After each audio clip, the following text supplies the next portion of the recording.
পৃথিবীতে মানুষ যা জমা করে তার ভিতরে শ্রেষ্ঠ হল আল্লাহর রহমত।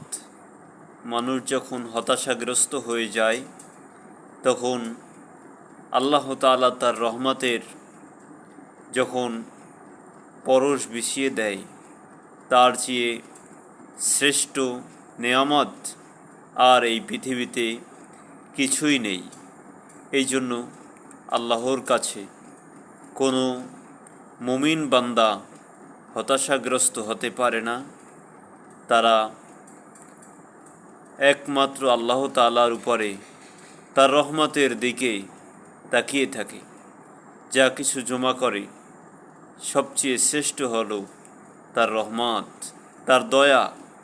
তার দয়া ছাড়া এই জগৎটা মানুষের জন্য একটা অস্থিরতার জায়গা হতে পারে। এই জন্য আল্লাহর রহমত যারা মুহসিন বান্দা, যারা সৎ কর্মশীল বান্দা, তাদের নিকটবর্তী।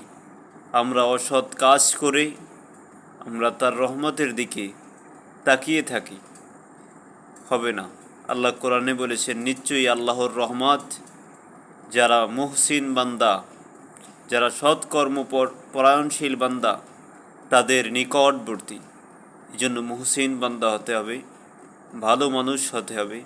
তাহলে আল্লাহ তাআলা তার দয়ার পরশ বিছিয়ে দেবেন। আল্লাহ তাআলা আমাদেরকে সেই ভালো মানুষ হিসাবে কবুল করুক। নিজের বুকের উপরে আমরা হাত রেখে কি বলতে পারি যে আমরা ভালো মানুষ? তাহলে কিভাবে তার দয়া পাব? তোমার দয়ার সীমার নেই নেই নেই। এই জন্য মহান রব্বুল আলামিন, তোমার রহমত থেকে আমাদেরকে তুমি নৈরাশ করিও না। আমিন।